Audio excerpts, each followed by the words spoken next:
Welcome back, everyone. Today I have an incredibly gripping and dramatic story to share with you. Never before has a simple ice cream cone and a few chocolate bars caused such a horrific family tragedy. While the grandfather was happily playing hero, taking his grandchild to the park, back at home, the grandmother was on her knees in regret. DM fainted from crying, and James was going insane, tearing the whole city apart, looking for his child. Was it a disastrous misunderstanding or the cruel indifference of the family patriarch? The moment Mr. Juan stepped out of the car with a smile on his lips, he had no idea he had just ignited an unprecedented rage in his son James's gut-wrenching scream, Mr. Juan's shock, and baby Nye's innocent words, "Grandpa bought a gift for you, Daddy." It will all leave you overwhelmed with emotion. Can broken trust ever be restored? Hit like to share the pain with James's family, and subscribe right now. You do not want to miss this tearful confrontation. Mrs. Land stood by the roadside, looking down at the vast cornfield rustling in the wind. Today, she was dressed simply in a dark silk shirt. Her face bore a trace of sadness, the look of a woman living in luxury, but missing the sound of children's laughter. Down in the field, DM was bent over harvesting corn cob by cob. Sweat soaked her frayed brown shirt, and her cheeks were flushed from the sun. Little Nye was playing quietly by herself under an old chinaberry tree at the edge of the field. She was braiding corn silk into a doll, occasionally looking up to check on her mom. Seeing this scene, Mrs. Land's heart tightened. She felt so sorry for her grandchild. Nye should have been in a cool house watching TV and eating good food, not languishing out there in the scorching sun. "Diem," Mrs. Land called out. Diem started and looked up. Seeing James's mother, she hurriedly wiped the sweat from her face and ran up the embankment. "Ma'am, did you come for a visit?" Diem asked politely, but she couldn't hide the apprehension in her eyes. She was afraid that if James's father found out, he would cause trouble. Mrs. Land smiled reassuringly. She took a handkerchief from her pocket and wiped a smudge of dirt off little Nye's cheek as the girl ran over to hug her legs. "I've missed her so much these past few days," Mrs. Land confessed. "The house is huge but empty. It gets very lonely, dear. My husband, Mr. Juan, he left early for business today and probably won't be back until late. So I took the chance to come over. I want to take Nye home to play with me for a bit. I'll bring her back in the cool of the afternoon." DM looked at the pile of corn scattered behind her. She had to harvest quickly today to make it to the market session tomorrow. Working alone was already overwhelming, and having to keep an eye on Nye made her feel exhausted. "But I'm afraid your husband might come home unexpectedly." DM hesitated. "Don't worry," Mrs. Land insisted. "I know his habits. Once he goes to work, he's gone all day. Just let Nye come with me. You focus on finishing your work. It's pitiful to leave the poor girl here in the heat and dust." DM looked at her daughter. Hearing she might go play, little Nye's eyes lit up. She tugged at her grandmother's shirt, shaking it. "Mommy, please let me go with Grandma. She says she has yummy candy." Loving her daughter and trusting Mrs. Landim nodded. "All right. I'm counting on you to watch her for me, ma'am. I'll finish this up and come pick her up this afternoon." Mrs. Land was overjoyed. She took Nye's hand. "Come on, let's go to Grandma's. We're going to have so much fun today." The two of them disappeared over the hill. DM stood watching them go, breathing a sigh of relief, knowing her daughter would be cared for. But a vague unease rippled through her gut, a feeling she couldn't quite name. Back at the house, it was dead silent. Mrs. Lane led Ly into the living room. She had prepared some of James's old toys she'd kept for years, a wooden block set, and a few stuffed animals worn but clean. "You sit here and play Ly. Grandma will get you some cookies." Ly obediently sat on the soft rug. She was fascinated by the strange toys. To a child raised in the poor countryside, this house was like a palace, and these toys were a treasure trove. Grandmother and granddaughter played happily for a long time. Ly's crisp laughter echoed, chasing away the usual gloomy atmosphere of the house. Mrs. Lane looked at her grandchild, her heart overflowing with happiness. She wished time would stop right there. The wall clock struck 10:30. "Oh my, I forgot." Mrs. Lane suddenly remembered something looking at the back door. "It's time to feed the chickens. I got too distracted playing with you." Mrs. Lane kept a flock of ornamental bantams in the backyard for fun. She turned to Ly. "Ly, be a good girl and sit here playing with the blocks. Grandma is going to run down to the backyard to feed the chickens for just a bit. Then I'll be right back up. I'll be very quick." "Yes, Grandma, go ahead. I'll be good." Ly nodded eagerly, her hands still busy arranging the wooden blocks. Mrs. Lane patted her granddaughter's head, then hurried to the kitchen, opening the door to the backyard. She pulled the living room door slightly shut, thinking it would only take 5 or 10 minutes. But she didn't know that 5 minutes was enough to change everything. At the front door, the sound of an engine roared and then cut out. The heavy ironwood door was pushed open. Mr. Juan walked in. Work hadn't gone well today. A partner canceled at the last minute, so he came home a whole shift early. His face was thunderous, brows knitted in frustration. He intended to go straight to his study, shut the door, and not be disturbed. But as he passed the living room, he froze. There was quiet humming. Mr. Juan turned his head. In the middle of his solemn living room, a little girl was sitting on the floor, surrounded by scattered toys. He squinted. It was that girl, the child of James and that country girl.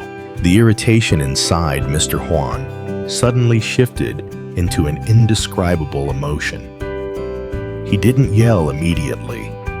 He stood still, observing the child. Ly was stacking blocks into a high tower. She was focused, lips pouted, eyes bright. From this angle, she looked exactly like James when he was 3.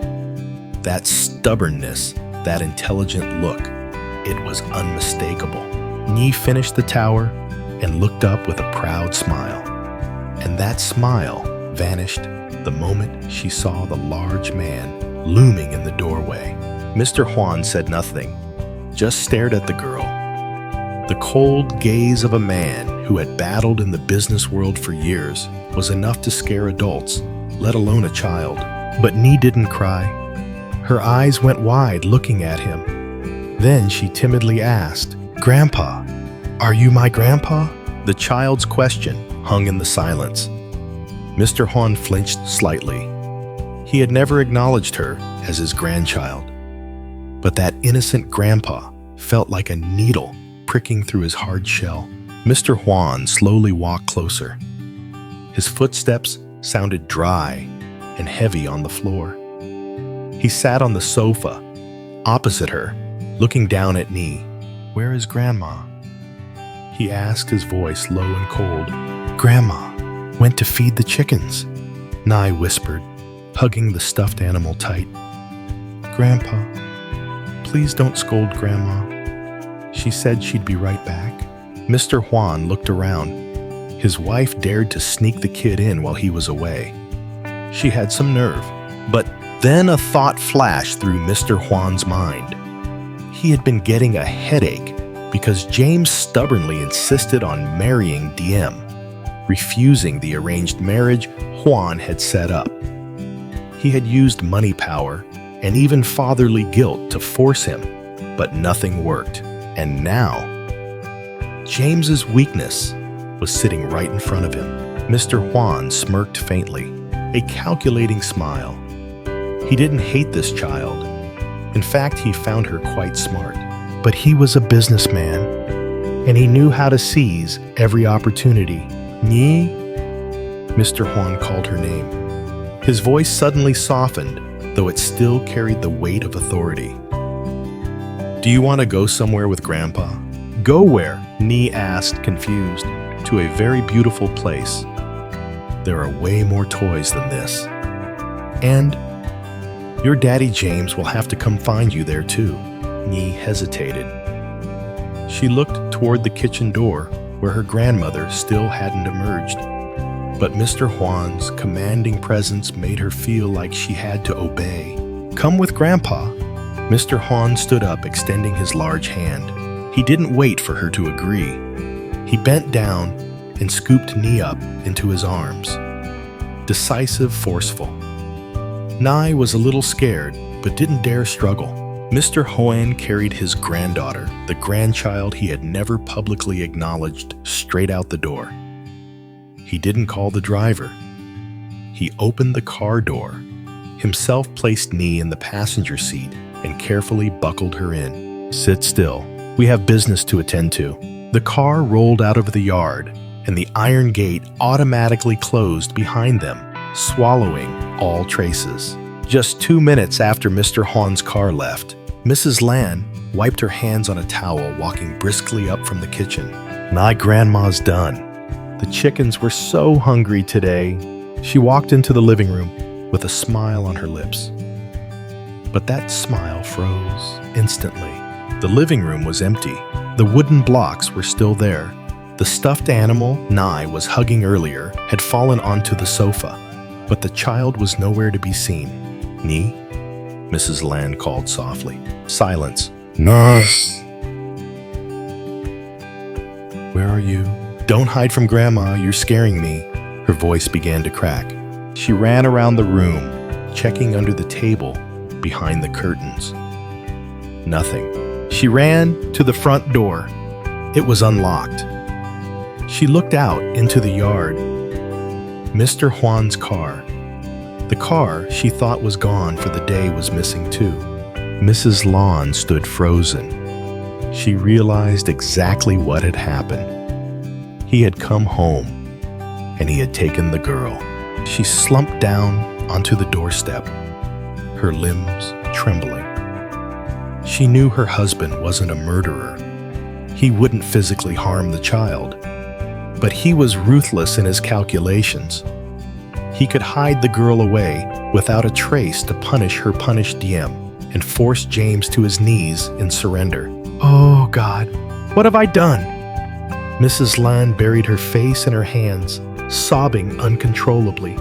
Diem, please forgive me. At the market, Diem was selling her last few ears of corn when suddenly her insides felt like they were on fire. A cold wind blew past, making her shiver, and her conical hat slipped from her hand, rolling on the ground. A moment of negligence by the grandmother has pushed baby Ni into the hands of the most dangerous man in the family. Where has Mr. Juan taken the granddaughter he never acknowledged? Will he use Ni's innocence as a hostage to force James to give up his marriage to Diem? Or is there an even crueler plot behind that cold face to separate Ni from her mother forever and secretly send her overseas? After finishing her chores, Mrs. Lan went up to find Ni, but the child was gone. Mrs. Lan stood paralyzed in the empty living room. The silence was so profound, she could hear her own heart pounding in her chest. Ni, where are you? Stop hiding. She tried to calm herself, dragging her trembling legs to search every corner of the house.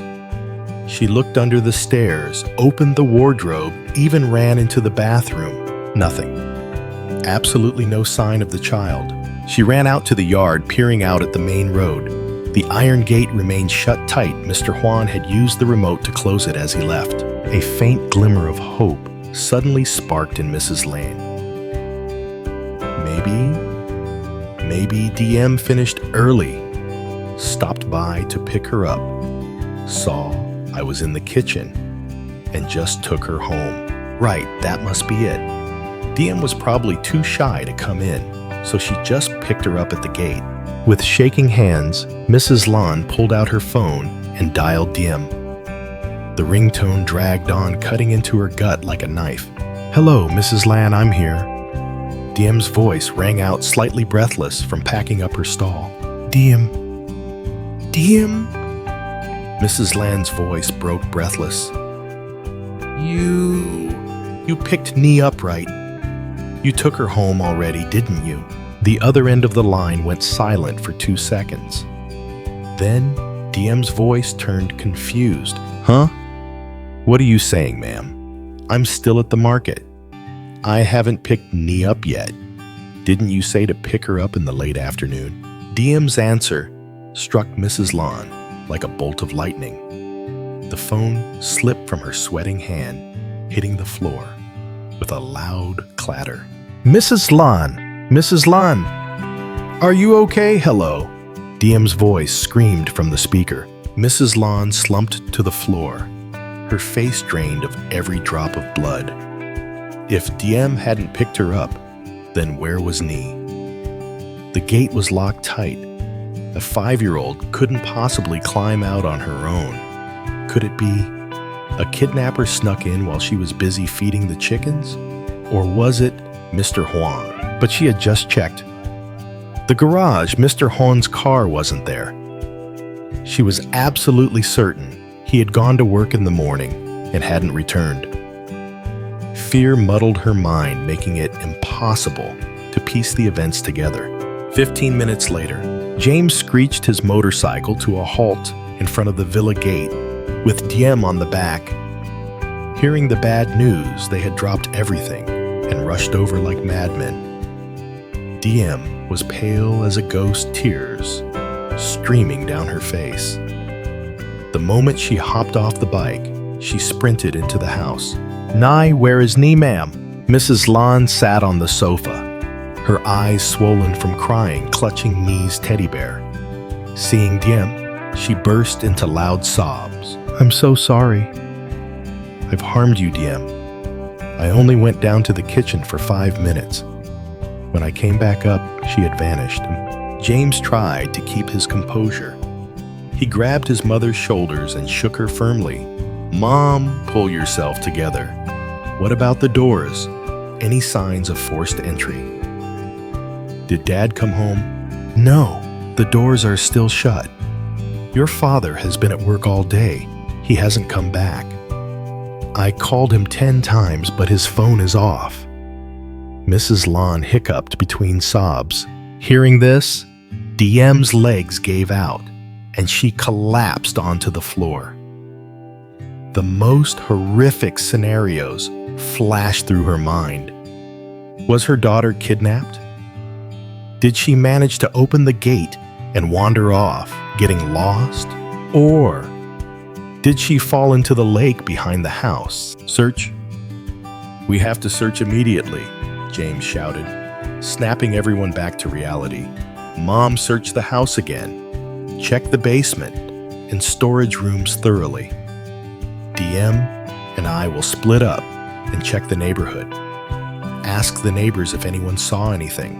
The 3 of them rushed out like people who had lost their minds. DM ran along the scorching asphalt road, screaming her daughter's name. "Ly, where are you? Come back to Mommy." She asked every passerby, every security guard in the neighborhood, but everyone just shook their heads. James sped his bike down every major street, his eyes darting around, searching for that familiar small silhouette. As he rode, he punched the handlebars in frustration, blaming himself for failing to protect his child. The afternoon began to fade. Darkness slowly swallowed their hope. The silence of the wealthy neighborhood only amplified their sheer terror. While the house was a living hell, at a bustling shopping mall 10 kilometers away, a completely contradictory scene was taking place. Mr. Juan, the powerful, cold-faced tycoon, was awkwardly holding a giant ice cream cone, standing in front of the children's play area. Inside the ball pit, little Ly was laughing hysterically, throwing colorful plastic balls at him. "Grandpa, throw it back. Try to hit me." "Grandpa." Mr. Juan looked around, feeling a bit embarrassed, as a few mothers watched him. He cleared his throat, trying to maintain his stern demeanor, but his eyes couldn't hide the doting affection. He picked up a ball and gently tossed it toward Ly. "Easy now, you're sweating all over," he grumbled, but his hands were already pulling out a handkerchief to wipe her forehead as she ran to him. In truth, Mr. Juan missed his grandchild. His ego was just too big to admit it in front of James and Diem. He didn't want to lose face by giving in. So seeing Ly home alone, he hatched a plan to kidnap her for a playdate, making up for all the days he had intentionally ignored her. He had left his phone in the glove compartment of his car in the parking garage. He had absolutely no idea that the phone was vibrating violently with hundreds of missed calls from his wife and son. "Grandpa, I'm hungry." Ly tugged at his shirt as her stomach rumbled. "All right, let's go to the supermarket to buy some food." Mr. Juan lifted Ly up effortlessly. The feeling of holding his flesh and blood granddaughter made him feel strangely warm. She wasn't as annoying as he thought. She was well-behaved, polite, and surprisingly attached to him. At the supermarket, Mr. Juan pushed the cart, while Ly sat perched inside. "What do you want to eat?" he asked. "I like sausages and yogurt too." Mr. Juan grabbed everything Ly pointed at. He even bought extra items that James used to love as a child: dark chocolate butter cookies. He thought to himself, "When I bring her home tonight, James is going to be so surprised." Consider it a small peace offering. Mr. Juan had no idea that his silent peace offering was turning into a nightmare for his family. 7:00 p.m. It was pitch black. In Mr. Juan's living room, an atmosphere of mourning hung heavy in the air. Diem sat dazed in this corner of the room, her eyes swollen and lifeless. She had run out of tears. James sat beside her, gripping her hand tight, but his own hand was ice cold. Mrs. Lan paced back and forth, muttering frantic prayers to the heavens. They had reported it to the local police, but because it hadn't been 24 hours since the disappearance, a full-scale search couldn't be launched. A suffocating sense of helplessness was crushing the three of them. "It's my fault," James said, his voice hoarse. "If I hadn't dragged you and our daughter into this complicated family, Ly would be safe." "No." Diem shook her head weakly. "It's my fault. I was too greedy for work. I left her behind." Just as the tension reached its breaking point, the smooth hum of an engine sounded outside the gate. Headlights swept across the window, illuminating the pitch-black room. The iron gate slowly opened. All three of them sprang up as if ejected from their seats. James bolted out first. Mrs. Lan and Diem followed close behind. Mr. Juan's car pulled to a stop in the middle of the courtyard. The driver's door opened, and Mr. Juan stepped out carrying armfuls of bags filled with food and toys. His face wore a rare look of relaxation. He walked around to the passenger side and opened the door.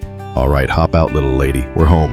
Little Ly hopped down, still holding a half-eaten lollipop, grinning from ear to ear. "Ah, Daddy James, Mommy, Diem, Grandma." Seeing Ly standing there, safe and sound intact, all three of them were stunned for a few seconds. Time seemed to stop. Then Diem let out a gut-wrenching scream, rushing forward to embrace her child collapsing onto the gravel. "Nee, oh my God, you scared me to death." James stood there staring at his father. Relief was quickly replaced by an explosive rage. He looked at the bags of toys in Mr. Juan's hands, looked at the smile still lingering on his father's face, and he understood everything. He had taken the girl, silently, without a word, leaving the whole family living in hell for the past 4 hours. Only then did Mr. Juan realize something was wrong.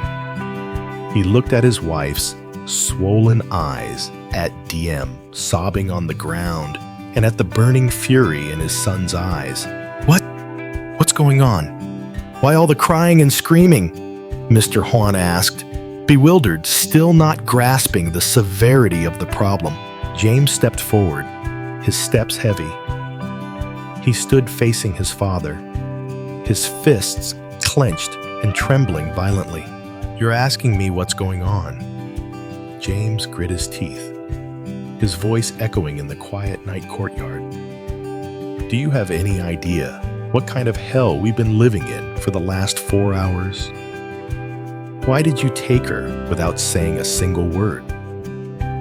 Do you see her as a grandchild or just a toy you can pick up and put back whenever you feel like it?" Mr. Juan tried to explain that he left his phone in the car, but the words choked in his throat before his son's fury. "Do you know Diem almost fainted? Mom almost had to call an ambulance. You have played with people's emotions for too long." James screamed, about to lunge forward, when Nee's clear, innocent voice cut through the explosive atmosphere. "Daddy, don't yell at Grandpa. Grandpa took me to buy superhero toys for you. He said you love chocolate, so he bought a lot of it." The child's words stopped James in his tracks. He looked down at the bags Mr. Juan was holding. It was indeed the type of chocolate he loved as a kid. Mr. Juan stood there looking awkward, a mix of guilt and the wounded pride of a patriarch being scolded by his son. A trip born from a grandfather's secret affection has turned into the spark, igniting the most brutal father-son war yet. James is standing between two conflicting emotions: sheer rage at his father's thoughtlessness and shock at his daughter's innocent defense. Are the gifts in Mr. Juan's hands enough to soothe the pain and panic of the last 4 hours, or will this be the final straw, causing James to decide to take Diem and Nee away from this house forever tonight? Will Mr. Juan swallow his pride to apologize, or will he let his ego push his son further away? And can baby Nee, the angel of peace, mend the broken pieces of this family? Don't miss the next tear-jerking episode filled with inner turmoil. Hit like and subscribe to see if the cold tycoon will bow his head to family love